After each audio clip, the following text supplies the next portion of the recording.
It's just my end. Yeah. You? Yeah, we're good.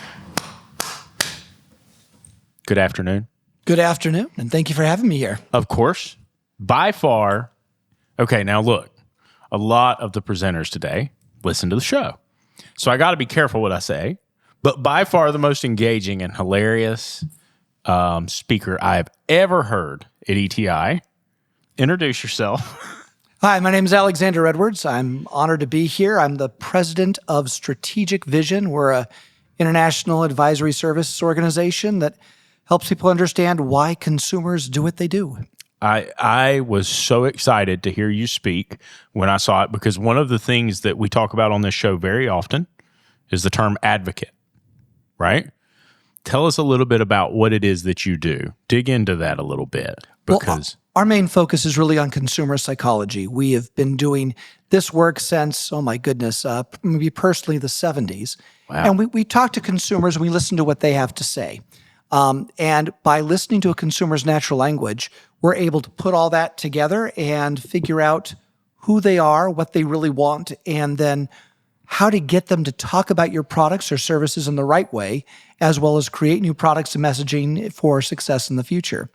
Back in 1977, I did my first presentation, if you can believe that. We were at the World Trade Center, and we had these things. They were called personal computers. They weighed roughly about 30, 40 pounds. And if you can imagine dragging this gigantic thing through the streets of New York, it had a green screen about 2.5 inches big. And what we would do is we sat up a whole system where we had folks from Maybelline and Young and Rubicam, Nestle.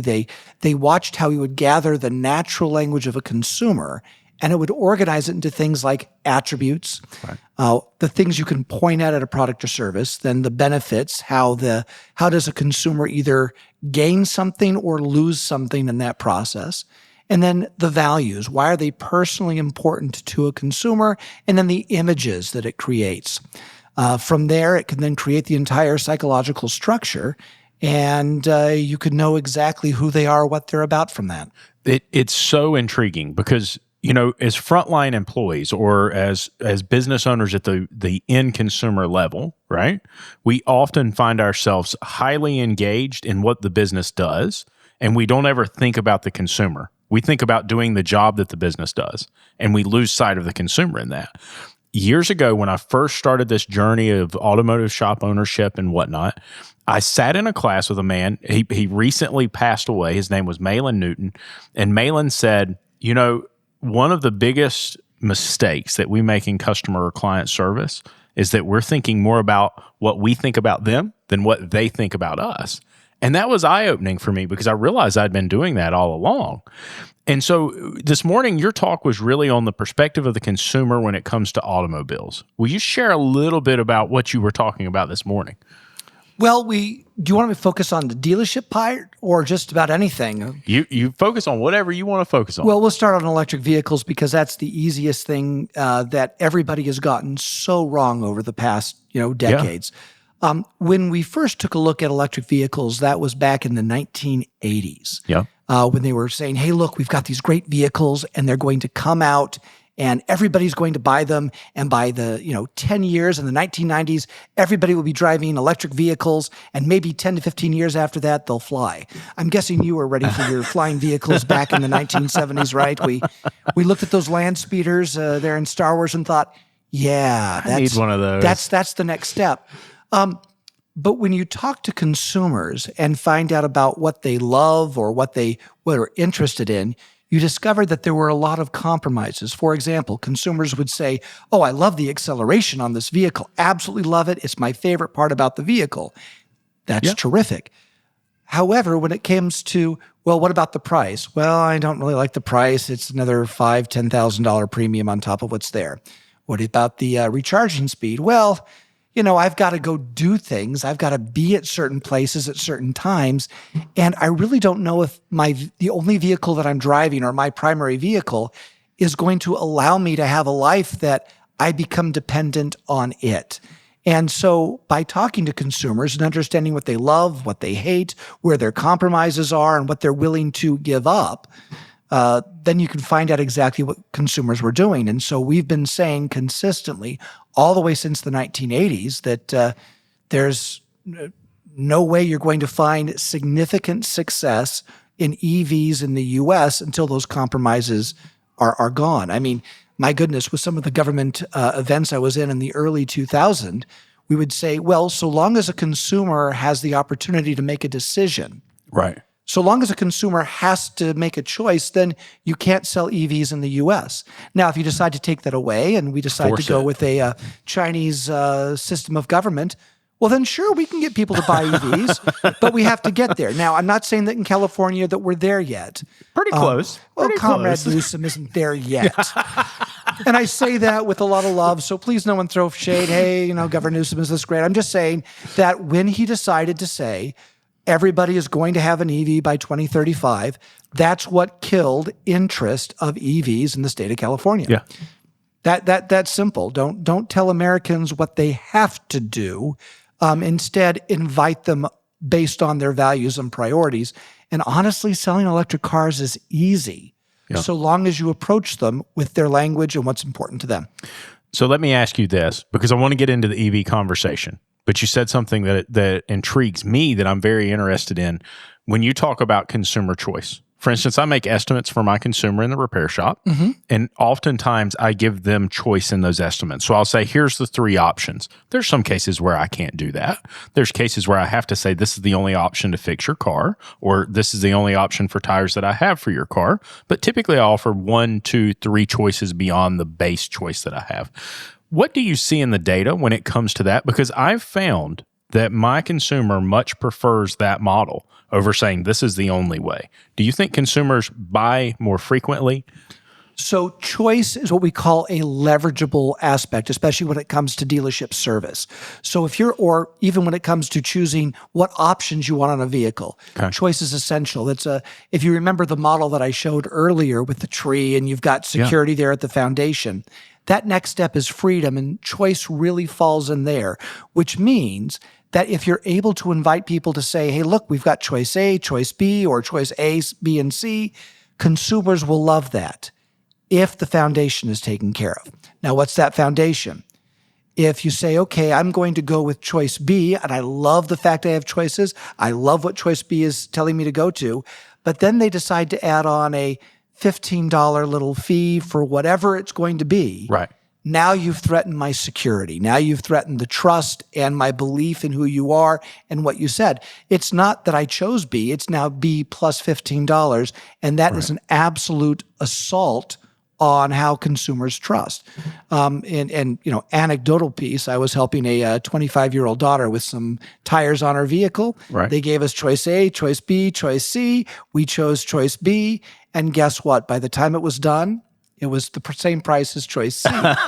And again, I know how it works. And we had a conversation saying, you understand that this is unfortunately the last time we get to work with you, as well as all the people that I work with, simply because you were dishonest in that. Yeah. And it's you understand why someone may have made that choice, or even if it was a mistake in how they delivered it. And we know that, at least from my experience, most people in service departments really try to, as best they can, provide where things are at. And then things happen. They realize, oh my gosh, this is going to take a lot longer than we expected, or we can't keep these people for this amount of time, so we'll miss a time frame, et cetera. But every single time you don't deliver on the choice that you provided, that's where it hurts the most. So people can't enjoy the awesome choices you provided if you threaten the foundation. Right. Well, and that's so true, because like in our shop, one of the rules or the foundational pieces of our belief system is that if we tell you something, that's it. Like if somebody's going to eat something after that, it's me. It's not the consumer. Once I give you that estimate and you approve it, now in some cases I do have to go back, but it's unforeseen things. It's got to be something like way out of right. But if it's a set of tires and I price it wrong, guess who's paying for that? yeah. Right? I'm paying for that. And what's amazing is that you can even have a conversation where, hey, look, if it's going to be late, it's going to be a different time or even a different price, just keeping the customer informed and providing them additional options, that can help reestablish the trust. But so often when there is a mistake like that made, or it's, oh no, it's going to be this price instead, they decide not to let the consumer be aware of it until they get the bill. Yeah. And that's a terrible thing. Yeah, absolutely. The more that you keep the consumer as part of that process, the better it's going to be. Now, even better than that is when you decide to show how you've eaten the bill. That can be a positive or a negative, most of the time positive. But if you do that too often, then you get a reputation of, they really don't know what they're talking about. Right. Got to be really careful about that for sure. So your presentation this morning focused heavily on EVs. Yes. And I made a comment in our group yesterday that was talking about the cost associated with Ford selling a single EV. And there's some cost associated with building the infrastructure and whatnot. But you had some really interesting insights on the EV purchaser and why they make the decisions they do. And David will love this. I thought that was the most insightful political discussion I've ever heard in my entire life. I thought it was absolutely phenomenal. I know it wasn't political. It wasn't politically correct because I make fun of people all the time who think, EVs are fantastic vehicles if you can, in the US, if you can have it as a second vehicle. If you rely on your primary transportation, it's probably not the choice that you can make. It's why half of US consumers, a little over half today, say, I just can't have one. But it's amazing to see policymakers feel that they can ram it down your throats rather than invite you to understand the benefits of that vehicle. And I can say some things that might get me in a little bit of trouble here. Hey, don't worry. Nobody listens to the show. It's fine. Okay, well then fine. So I once called various policymakers self-delusional crack-smoking ferrets, thinking that we were going to... Told you you'd love him. I said the exact same thing yesterday. Yeah. We were talking about what was Dave. Yeah, I did it at a government industry event in Washington, D.C. That was a little bit years different. ago, just after one of the EPA executives got through speaking. Now, we got a job from the EPA out of it, but, well, again, it was delusional to think that consumers are going to do what they wanted them to do. And it's not that, we've worked with people throughout the EPA, and they are all folks who have a clear desire of what they want to achieve. And I found that most all of them are open to receiving real data. Right. The problem is that things have become so political and there's an answer they have to get to that they're told, if you don't get to this answer, you've got to ignore that data, not just the EPA, but all policymakers. Here in California, we make some of the worst decisions because our policymakers have decided that we can make people do this. And I'm like, wait a second. Okay, so we're going to get... Are you sure you want to get politically incorrect? Let's do it. Let's have some fun here. So whenever I hear policymakers in California say, yes, everybody's going to have an electric truck or electric vehicle by 2035, I'm like, okay, I know who mows your lawns. Right. Are you really going to pay them a wage that's going to allow them to buy a Ford F-150 Lightning or even R1T? No, you hypocrite. Right. There is nothing more inequitable. When we think about equity in the government, everyone talks about DEI with equity. And while equity, forget about the way it's being used and talked about today, we want to allow all people to have options to find the most happiness and success in their lives. And if we're going to make a demand that this is the mode of transportation you're going to get, everybody needs to have access. Deciding to give $10,000 tax credits, $5,000 tax credits to people who don't care about $5,000 or $10,000, but do care that they get the tax credit if you're going to get the tax credit, we're making the wrong policies. Absolutely. If we feel that we have to pay you to do something, then obviously what we're selling isn't what is needed. So we've really limited ourselves and success in the automotive industry by really pigeonholing us into, you must get an EV. Now, whether you love, hate Elon Musk, this is a gentleman who said, look, this is the best vehicle that's on the road. It's the fastest, most innovative. It's the best sports car out there. And yeah, it does some of these things better because it's an electrified powertrain. No marketing. Immediately, that vehicle took off to be the most loved vehicle for quite some time. And everybody wanted to be a part of it. Didn't matter your political persuasion, Republicans, Democrats, they were like, wow, this thing solves what I want it to be, whether the image of environmental friendliness or it looks fast and goes fast, or look what this gigantic screen on my on my vehicle. They all loved it. Unfortunately, EVs became political, and then Elon became more political than he was.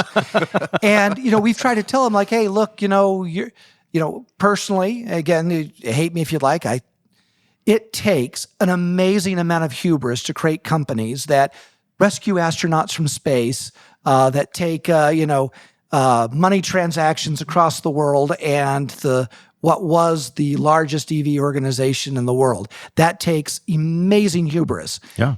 The same hubris can destroy you.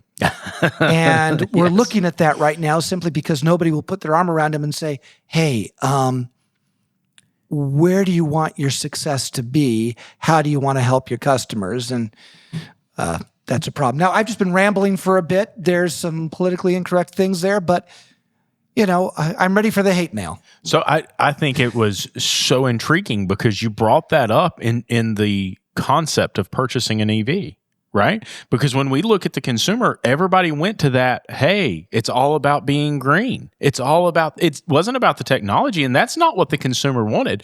Now, David, you weren't there for it, but he did point out that most Democrats work from home so they can drive an EV because it doesn't matter if they can only go 50 miles a day and spend 5 hours charging it. But, is that indicative of where the market is right now? Do you see a shift moving towards electrification? Where do you see us going from here, though? So it really depends on infrastructure. If we don't have infrastructure, we can't go to an electrified powertrain. Now, that being said, and I want to be very respectful to some of the things that some of the other speakers said, but when I was hearing things about China, I was just sort of laughing, thinking, you guys clearly have never been and met with the Chinese OEMs, because to think that they're successful in China because they have subsidies from the government is absolutely naive. Okay.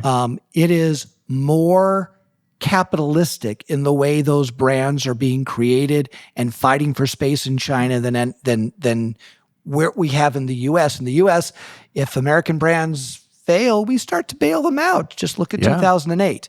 In China, no, you will die. And the other Chinese brands will come in and take over. It is a real fight, and they're fighting to create the best vehicles globally. Now, that doesn't mean that they've succeeded yet.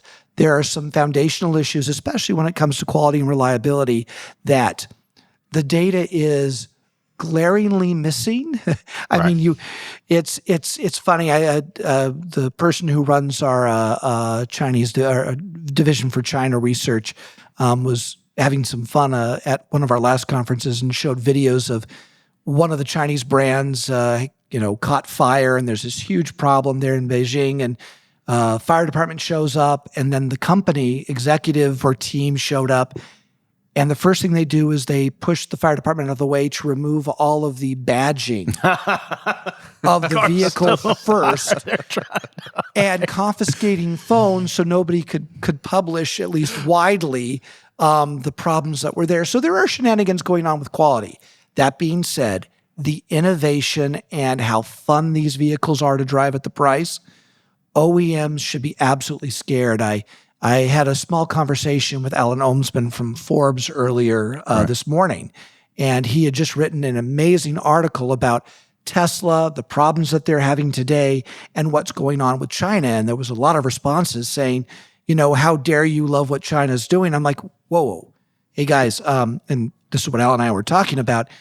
Every OEM should be looking at what China's doing because they're going to come here, and they're already in other countries, and they're going to take over because they are absolutely competing on innovation. And if we don't keep up with that, we are going to be in trouble. That is something that we are definitely sliding behind on as a country as a whole. Yes. Right. And you look at that, and even in the chipset world, in the processor world, he and I have been looking at building different PCs and whatnot, and the access to video cards and the access to even just basic chipsets. depends on other countries, right? And I understand that's where we're at, and we've kind of built ourselves into that corner. But where do we go from here? I mean, I don't know that the constituents have enough faith in Washington to get us there. And it seems like Nobody has any faith in Washington. And I think that's the problem. It's like faith in Washington. No, the innovation is not regulated. Now, certainly you need to put on some guideposts so that you're not exploiting workers and that you're not hurting the environment in any. There's got to be some guardrails, but at the same time, when we have these great iPhone things, nobody was regulating. You must get a phone that doesn't have buttons. Right. If we didn't move from BlackBerry to iPhone simply because we have wanted less tactile. Because we've been so focused on the wrong things, let's electrify our vehicle rather than innovate it. Right. We are creating problems that consumers are not that interested in. For example, we talked very briefly about the menu infotainment in their vehicles. Most every vehicle you get into, you're trying to say, okay, how do I turn up fix the bass or the treble on the vehicle? After 72 maneuvers, you might be able to pull that off and figure it out. That's because they've been so busy focused on other things and rather simply, how do we make the best sort of vehicle here? And those other issues will certainly follow that innovation. When you're saying, okay, we're electrifying, not because the government says we have to do this and produce it at this timetable, but what are the consumers really wanting? Eventually, electrification is going to be a better vehicle.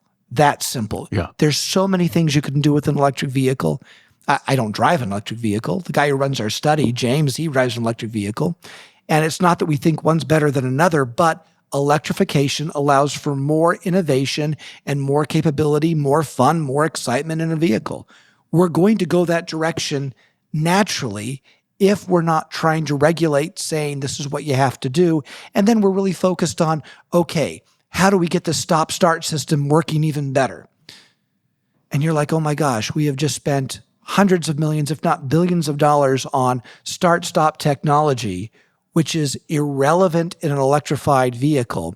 Yeah. And in a gas-powered vehicle, not a single consumer has ever asked for. No, I know. And we don't really want it at all. So No, nobody wants that, Yeah. but that's the mindset of where our engineers are at. That's where the mindset of our innovators are. How do we get an extra? The first time I ever spoke at a transmission conference where I'm sitting in a room with people with at least 1 to 2 PhDs each, and I shared the consumer perspective of transmission and shifting, and one gentleman raises their hand and says something to the effect of, well, we've got down a 3 millisecond shift versus a 7 millisecond shift, and we actually get to save 1/10 of a gallon of gas for every full tank of gas. But if we put in that 7-second rather than 3-second, but are they going to notice? And I'm like, you've completely missed it. there's not a single consumer that's going to notice a 3 to 7 millisecond change. And by the way, if all of this intelligence and engineering power is being focused on, does the transmission shift on a DC transmission in 3 to 7 seconds, we're using their brain power and innovative power in the wrong ways. We're wasting it. Yeah, it's why we are so far behind. Whereas in other countries like China, it's like, okay, guys, good luck. Here's some weapons. Go play some Hunger Games. We'll see which one of you survives with the innovations that you create. After they did this great stuff of saying, hey, Western and European brands, come on over here and we'll do some joint ventures. And after we've stolen everything from you and found out how you do the best things you do, we'll then create our own. Right. Well, and I mean, that was some of the things that happened with Scantle companies. That was some of the things that happened with camera companies. Oh, absolutely. Right. And they picked up on it really quick. And when those companies, I better be careful what I say, but when those companies were called out for it, what did the Chinese government say? Well, this is China. We don't have that law here. That's right. Right? Like we just did what we do. Sorry. Like we're trying to be the best. We're not trying to. And so we look back at the U.S., right before and during World War II, right after the Depression, the things that made this country the best country in the world don't seem to exist anymore in the same way they did. The same way they did. Right. I should be careful how I say that because I do believe it's the best country in the world. How do we get back to that? Because, we've got all the environmental regulations and we have all of these guardrails that have constricted to the point that manufacturing, I just built a new building, right? I guess 2 years ago now. The amount of money that it cost me because of bureaucracy and red tape was absolutely ridiculous. It is, I talked to somebody here and he was talking, as a matter of fact, it was Brian Bowersock who was on the panel, right? And he said, I'm not going to do ADOS because that would cost me $1 million a year because of the regulations in California. So now he's deciding that, hey, I can't do the job that I'm supposed to be doing. I have to go find somebody else to do that for me because of the red tape and regulations. Is there ever a chance we get back to that? Is there ever a chance we turn a corner and get to more reasonable regulation? Well, see, I like the word you used, reasonable, because I don't think we're allowed to say common sense anymore, right? Is that now a forbidden term? Does anybody know what that is? Well, it's interesting. We just, here in California, we had the Palisades fire just recently, and I heard on the news like a day or two ago, only 4 permits have been provided to rebuild homes. Oh my God. 4. They got to do it safely. That's what the mayor said. They got to be safe. Yeah, but see, here's the thing. They want to clear the rubble, but it's got to be safe. So in 2 weeks, we'll let you go back and do it. No, they originally said 6 months, didn't they? They said it would be 6 months before they could get. Should back down on that.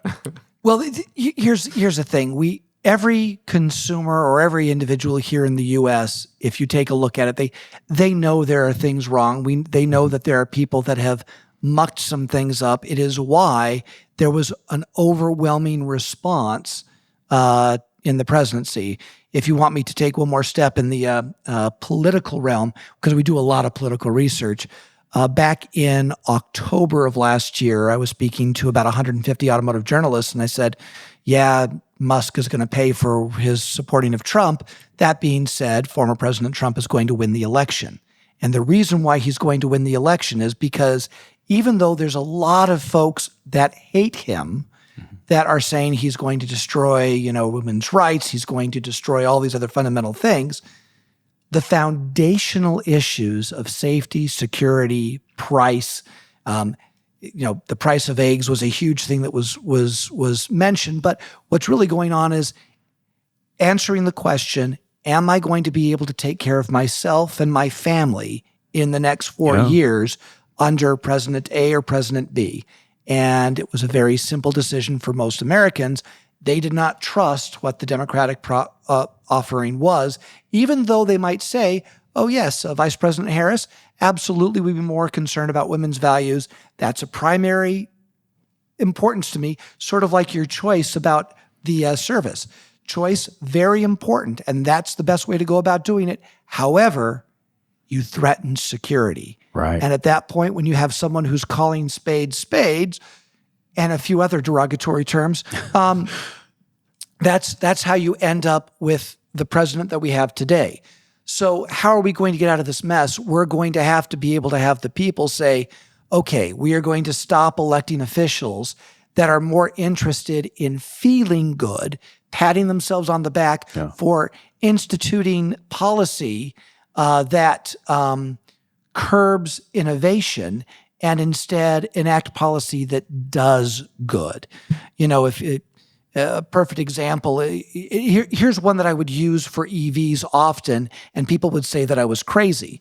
About 20 years ago, I said, oh, sure, I can increase EV sales pretty quickly, but some of the policies I would enact that would help people like CARB, people would think are counterproductive, but in reality, they're doing good. For example, all semi-trucks with one driver and a whole bunch of cargo, they get the carpool lanes. Those vehicles are not good for stop-and-go traffic like in LA traffic. You put them in the cargo lanes, you let them go, your emissions are going to be less. For sure. Then you put all of these EVs that are perfect in stop-and-go traffic and, hey, look, you've got a beautiful environment. You go, and they were like, no, because you'll stop selling EVs. I'm like, do you want to do good? Or do you want to feel good? If you're going to give someone an EV option to go drive in a place that their vehicle doesn't quite need, then you're trying to feel good because you think that you sold an extra EV. We've got to change that. Instead, we've got to be giving money rather than to consumers on who are wealthy. Median income $175,000 for a BEV. Median income, and they get a $5,000-$10,000 tax credits. No, you take that money and you allow it either in tax credits to OEMs to innovate how they want to, or even pay OEMs, hey, look, we'd like to help you with what you're doing. Here's some ways we might go about doing that. Make it a better product. Make it a product that would be people wildly unpopular. I'm just telling you right now. They corporate welfare. That's what that would look like. The unintended consequence of their actions is unbelievable in a lot of ways. And I'm not sure it's unintended. I think that there's a lot of folks that, a perfect example, in my first academies, for the national academies, they had this meeting. We're talking about a decade, almost 2 decades ago, about what the 2025 CAFE standards were going to be. Right. And in the conversation, as I was presenting about the consumer perspective, an argument erupted. In that argument, people were saying, if you burn the fuel in the car, it counts for emission standards.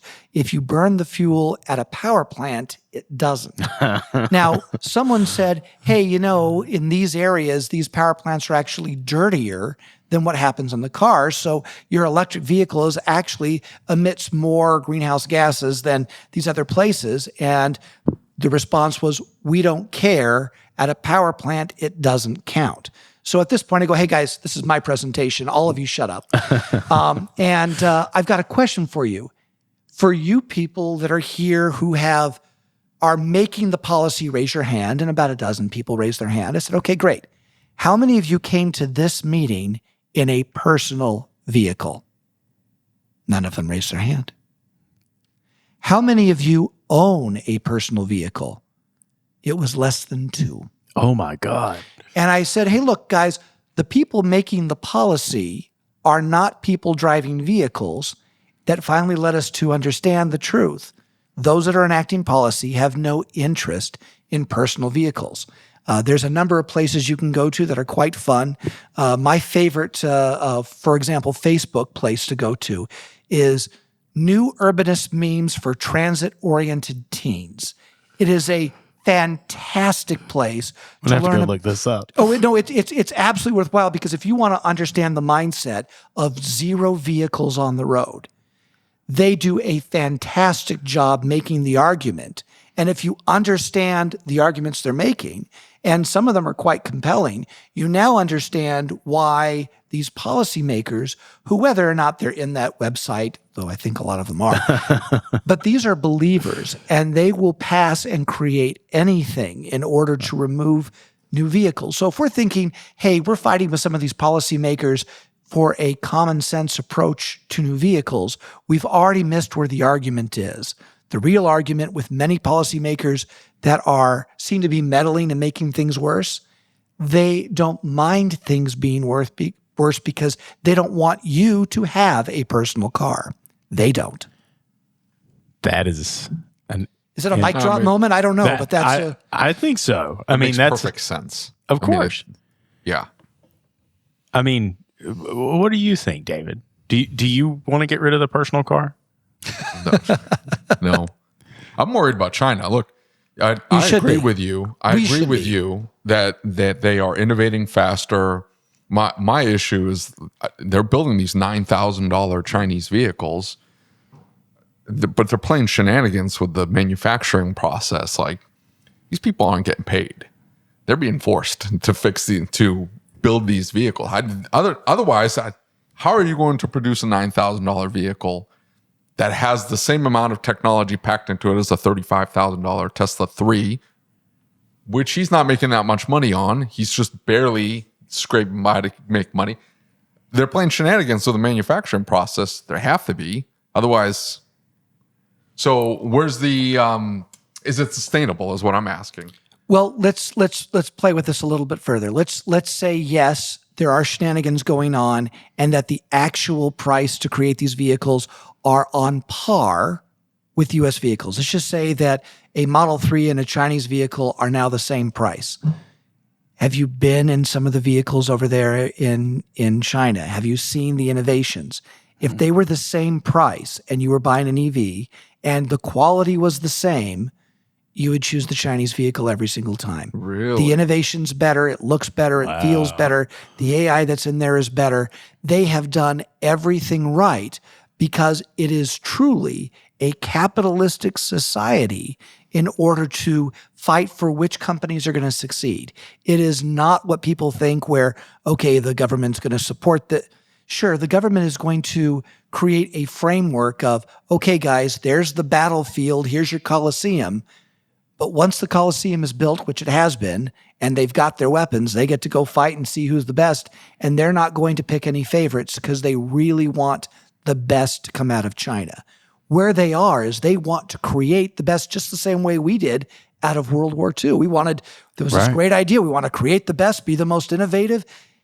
That's where a lot of folks in China are today. That's where the companies are. And so even if they have to go to those other prices, we're going to be in trouble because we have been way too bogged down with, okay, let's get rid of using a quarter tank of gas every 3 fill-ups on a start-stops. No, they don't care about that. Now, they have been told that if you want to, you make whatever vehicle you want to. If you want to drive a vehicle, it better be a BEV, or they call it new energy vehicles. So it can be a plug-in hybrid, which is what most of them are, or a fully battery electric vehicle. And, if you want to drive, and that's part of the gladiator pit that China's created. Yes, it's got to be this way. But after that, it's all about innovation. Who's going to succeed? I guess my challenge to that would be the Hyundai and Kia Genesis mess. It's a mess because of hubris. The folks, and again, I'm going to get in trouble for this.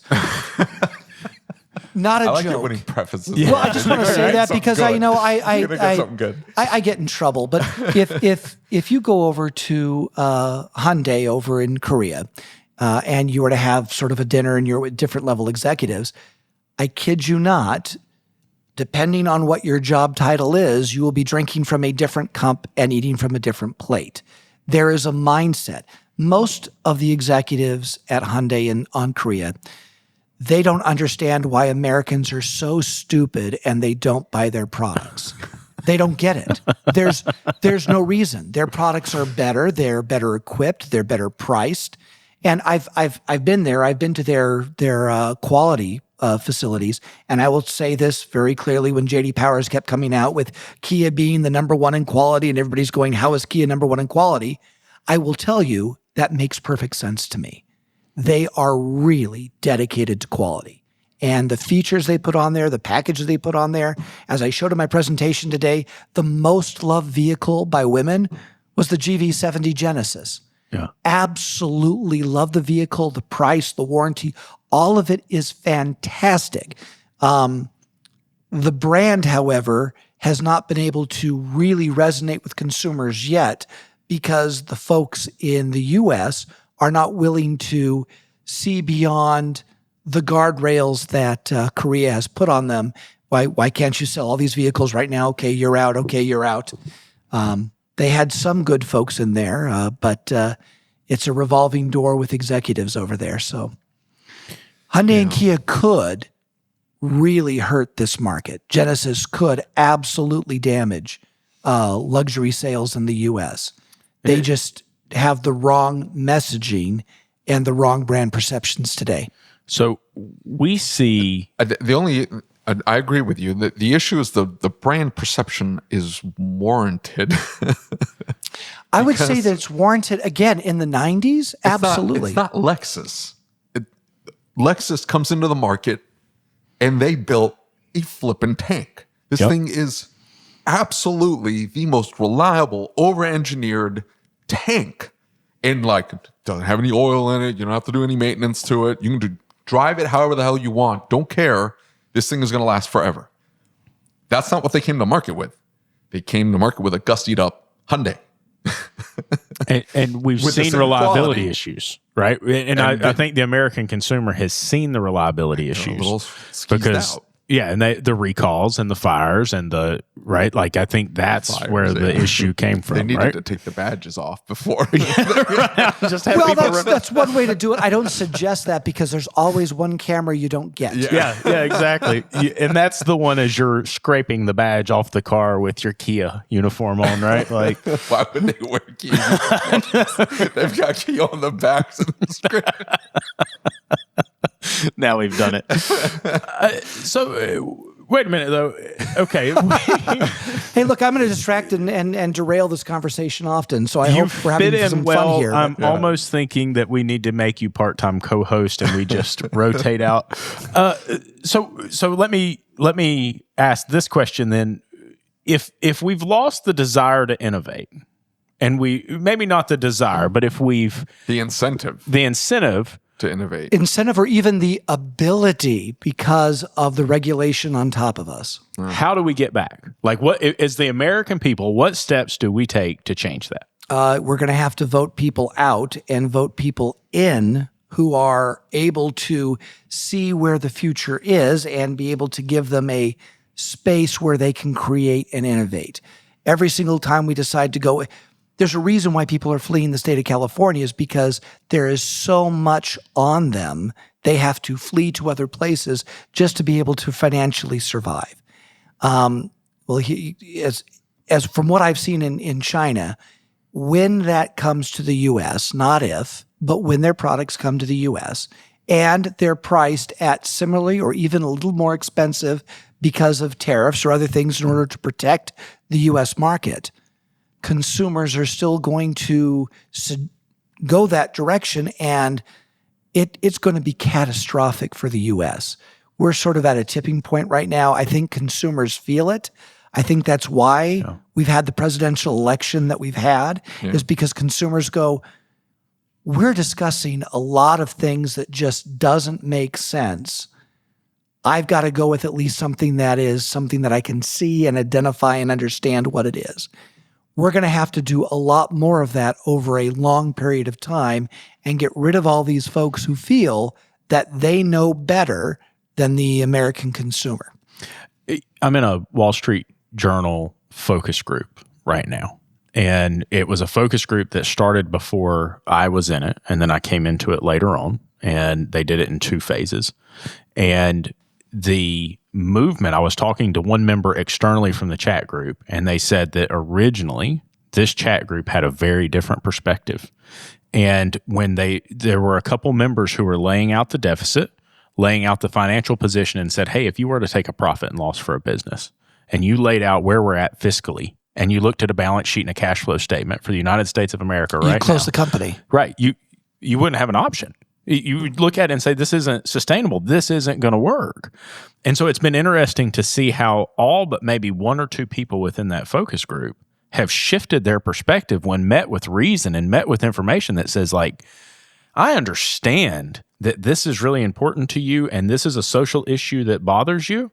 It's not going to matter if we don't do something now, if we don't take drastic action now. That is why President Trump won the elections, because consumers looked at what was being offered and said, I understand that more than I understand what's ambiguous on the other side. And I'm not saying, again, President Trump good, bad. That's everybody has their own. It was gobbledygook. They weren't offering anything. I'm not going to say any of that, but I will say that when consumers say or see a political figure that can make those common sense arguments, they can almost always get behind it. The problem is that unfortunately our political parties often decide that even if something's right, if it doesn't fit with their reelection, they've got to dismantle it. And the people have to make some better decisions of how to get the right people in. But that is an endeavor. It's a voter turnout issue is what that is. Oh, voter turnout. It's almost as if one of the difficult things to accept with World War II, funny thing I was mentioning earlier, I was being asked where I'm from. It's like my mom was born in London. Her house was bombed in World War II. Oh, wow. And that's why she came here to the America, because she didn't have a place to live. So they immigrated here to the U.S. That tragedy, that necessitated that idea of American exceptionalism after the war, and really created that innovation. If you go back to your Schoolhouse Rock and you think about all the things back when you were a kid, and you hear, necessity is the mother of innovation. Yeah. We are at a critical point where it is going to become necessary in order to innovate, or this country is going to find itself behind other players where they have imposed necessity on the folks that are there. If you are not innovating in China and you do not have a good job and you're not able to keep that company alive, it's really hard to live a happy, healthy life. Yeah. Here in the U.S., a lot of people are really struggling, and that necessity to sort of wake up and go, maybe these policies that I've been told are good for me really are just letting people tell me they're good for me as they feel good about what they've done. And I feel that things will probably have to get a little worse before they get better, because it's going to take all the people in America to finally stand up and say, hey, we need to be able to innovate and go the next step. Now, it's tough. Another problem that we have right now is that everybody here in the U.S., regardless of your socioeconomic status, has it pretty darn good when you compare it to other people in the world. For sure. Yeah, that's for sure. Yeah. I mean, we're most people, and not all people, but most people in the U.S., we've got a pretty comfortable life. Mm-hmm. And when we have a pretty comfortable life, we sort of say, okay, that whole idea of an object at rest will stay at rest. Yeah. Yeah. We're sort of there, though I believe that the past 4 years have sort of awakened some U.S. folks to say, okay, things have gone out of control and maybe some things need to be different. And that's why we have, again, the president that we have today. Yeah. One simple look at the numbers and you can't say that it's in control, right? Like, correct. There's no way. You just couldn't do it. Have we become an economy of a service economy, if you will, as opposed to an economy that produces? I mean, is that the direction we've gone, and is it possible to return it from that? So I'll use a funny little anecdote just because I feel it's the right one. In 2003, we had the California fires. My house was one of those that actually caught fire in San Diego. And luckily, I was over a canyon and I could see these 40-foot tornadoes of fire coming towards me. And I'm like, okay, and Moses never saw towers like that. We're out of here. So I have a 2-year-old daughter, and we're loading everything up in the car, and she's even grabbing a broom. Like, why are you bringing the broom? Anyway, so we put everything in the car. We drive out. We opened a little shelter to help folks like find housing temporarily, feed them, et cetera. And at the end of the day, we had also secured a whole, 30, 40 room block and gave people rooms, et cetera. So we went to the hotel. This is going somewhere, so don't worry. Yep. We got there, and we now had to live out of a Marriott hotel for the next 2 weeks in Mission Valley. Right. When we got back home, the first thing my 2-year-old said was, "Dad, room service."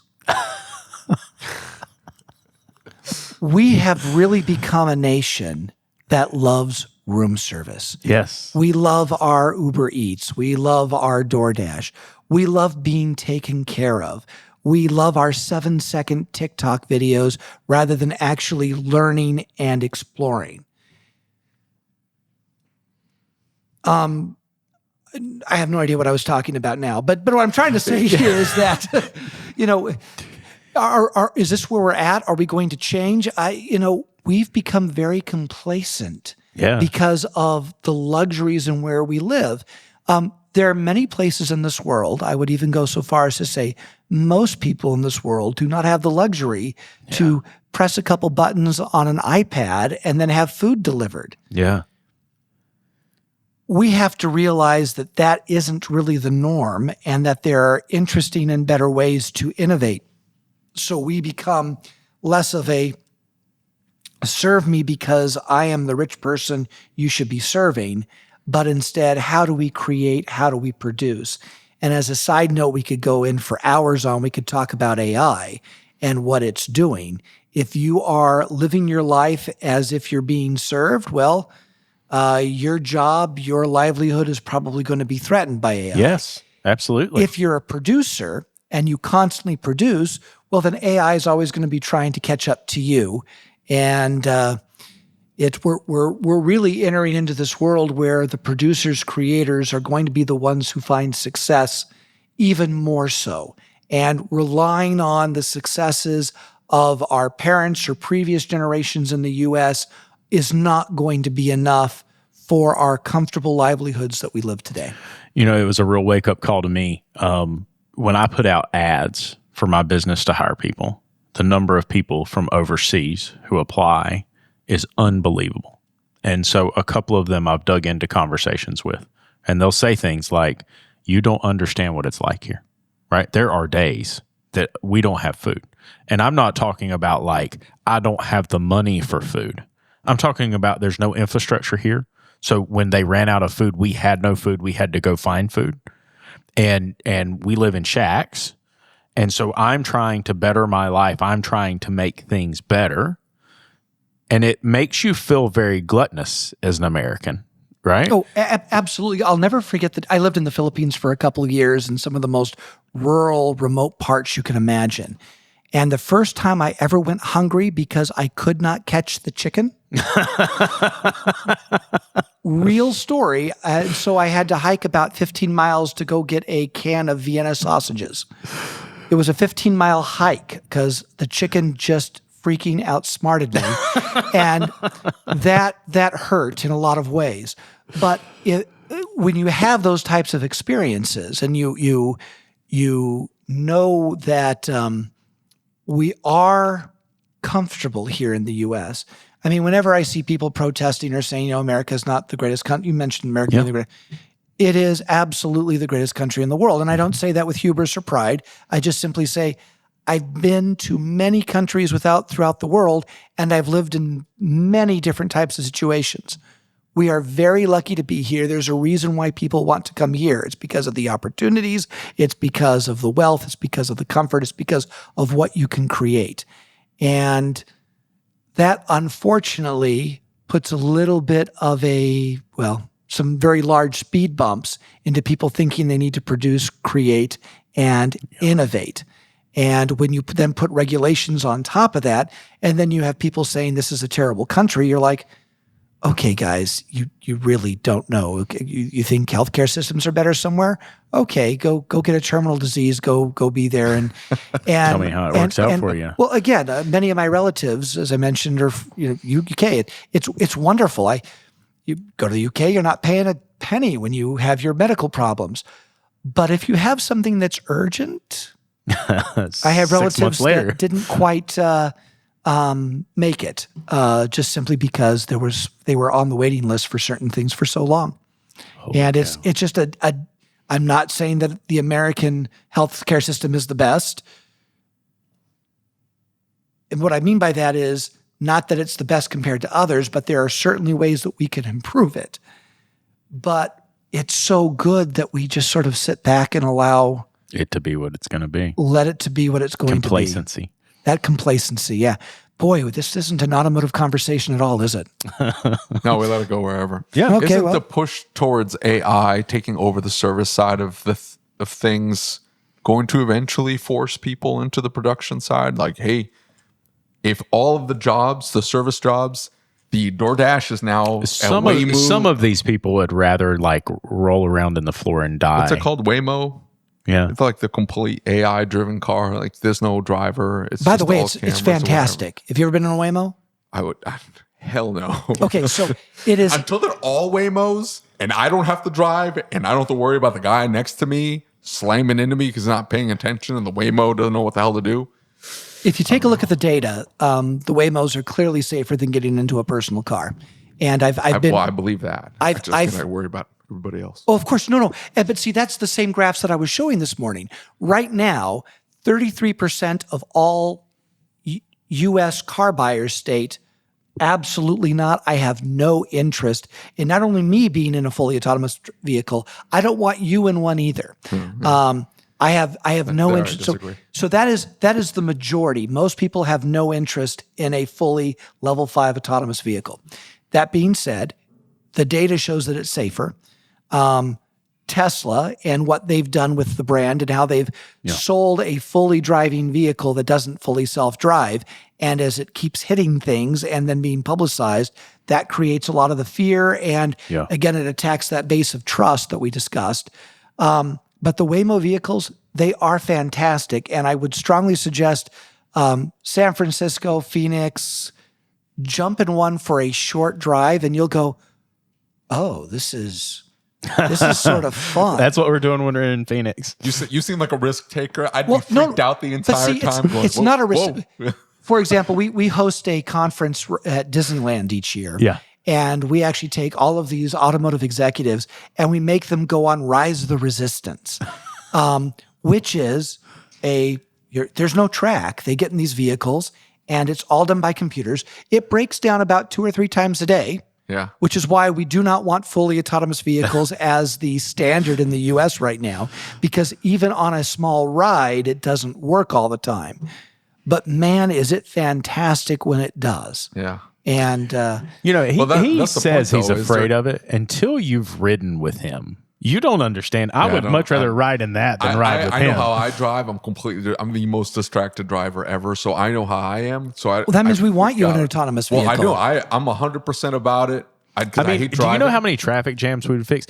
He will set through 2 stoplight cycles before he drives off. I swear. If Waymo comes in and 8,000 competitors, because maybe we lift some of the regulations that are kind of oppressing innovation, a whole bunch of competitors come in and everybody's kind of vying for that. All of a sudden, there's no Uber jobs anymore. And there's no Uber Eats anymore. And Amazon drivers are being replaced with drones. That's going to force a lot of people to go, hey, what am I going to do here? Because that $25 an hour job that they were just fighting over to get me, so I would go deliver these packages, is now being done by robots. What am I going to do? That's going to eventually force a whole bunch of people to go, I got to start creating something. Either start creating or it's going to shift the jobs. I find that, okay, so now we've got all these robots that are there. Well, there's got people who've got to create them, maintain them, et cetera. Unless we have the robots taking care of the robots, then we're just one step away from Cyberdyne. I'm not ready for that. But we'll get there eventually. There'll be levels to it, but eventually you are going to have to get to that human level. This is not a joke, and partially because you can tell I'm sort of a conservative guy. I always wear my ties. I'm in my double-breasted. So at the end of every single AI prompt I've ever worked with, I always say thank you. Absolutely. So that when our automotive, you treat it with respect. Our robot overlords, we love you. I know you're going to look back at this someday and you're going to go, hey, that Alexander, he talked good about Waymo. So the overlords take over. I will be one of the collaborators. So. Yes, I can see it. I will be driven underground. I'm going to be the underground people. You're part of the resistance. What's that movie? Demolition Man. Okay, yes. Yeah, I'm going to be Dennis Leary in Demolition Man, eating the cheeseburger, cussing everybody out. Did you see the video that got posted in the group the other day? It was in front of a repair shop. And a drone was delivering a battery. The lady walked out, put her kid in the car. She walked back in, realized she forgot something. Walked back in. I think it was her sunglasses. Dude met her at the door with sunglasses. She turns around, walks back to the car. It drops this battery, totals the car. And it drops the battery, busts the windshield out of it, scares the kid half to death, rips the whole top of the car apart. And I was watching that, I was thinking, man, there's that scare factor, Well, that's why I showed the thing this morning with the 2019 CES show where a Tesla Model S completely destroyed a robot. A robot sort of going down the road. The Tesla's going down. It hits the robot, kills the robot, and Tesla sort of goes over. I think it turned on its lights to give a big FU and flip off the middle finger or the middle tail light or something like that as it did that. It was hilarious. But those stories are why we are so concerned. Yeah. Even though in the right parameters, it is truly the safest way to drive back and forth. So you're essentially saying that in China, they're like, we're going to end up killing a few. But man, the technology we'll end up with is going to be so much better than everybody else. And they're letting it go where we freak out and we're like, hey, shut it all down. We freak out when we sensationalize it. Yeah. Even if, I mean, again, we don't want anybody to die. Obviously. There's no desire for that. One way the numerous memes for trans-oriented teens, they say, oh, way to get rid of automotive deaths. No automobiles. You get zero automobiles, zero automobile related death. That's not where we want to go. Are they trying to go back to horses? I don't get what. No, walkable cities. It really is about the new urban 15-minute city thing. Oh, absolutely. Well, again, there's a lot of love of this over the entire world. There's more information about trains on that Facebook site than you can possibly imagine. I'm willing to bet, because you've got 10 billion folks following this.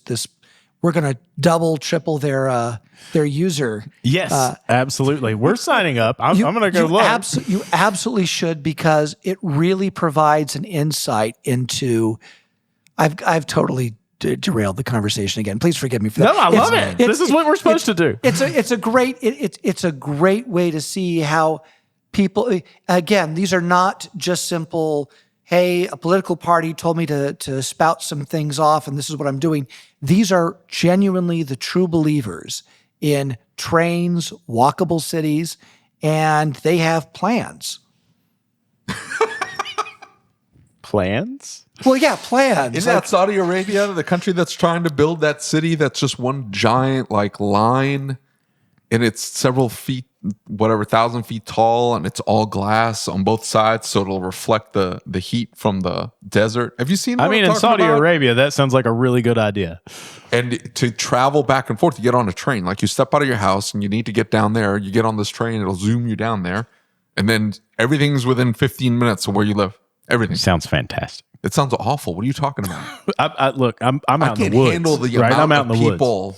Yeah, that's what I'm saying. Like, the amount of people just here in San Diego is just overwhelming to me. There's too many people. David, I don't know that there's much that's not overwhelming to you. I can handle Kansas City. I can get anywhere in Kansas City and not worry about traffic. Most of the time. Most of the time. Alexander, in closing, a lot of already? Yeah, I know. We're already past an hour. Oh, my goodness. I'm telling you. Shop owners, technicians, service advisors that are listening, what's your advice to them? Be honest and straight with your customers. When things change, let them know immediately. Be responsive. Do not let a message go to a voicemail for more than 5 or 6 minutes. You do those basic foundational things. Treat them like if you like your mom, treat them like your mom. Don't treat them like David treats his mom. Oh, dear. Just treat people with respect and the respect that you'd want to be delivered yourself. And you're probably going to find success. The number of folks that are angry simply because a phone call wasn't returned, a pricing wasn't honored, or as we saw, there were two, you missed some of the quotes that respondents were saying, where my service department lied to me about what my repairs were going to be. And then one person said, I hope that you and your company all burn in hell and that Satan takes your soul, because that's what you've earned in this life. Don't be that, but instead be the opposite. Be responsive, be respectful, listen to your customer. And the number one thing I found that any dealership or service department can do is simply pick up the phone every single time, listen to the response, repeat the response so that you make sure what you're saying is the same thing, and then deliver on the promise on time. And if there's a problem, call them back within a moment of learning the problem and letting them know what it is. Amen. The dealerships and service departments that do that are the ones that are most loved. That creates advocacy. That says people, hey, you know what? I'm bringing my friends and family over to this dealer because John or Sarah, when I talk to them at this dealership, they always take care of me. They always call back. And that's where the really great ones, are created. You have laid out exactly what has made me successful in my business, doing exactly that. So thank you for being here. Well, thank you for having me again. It's been an honor and a pleasure. Yes, sir.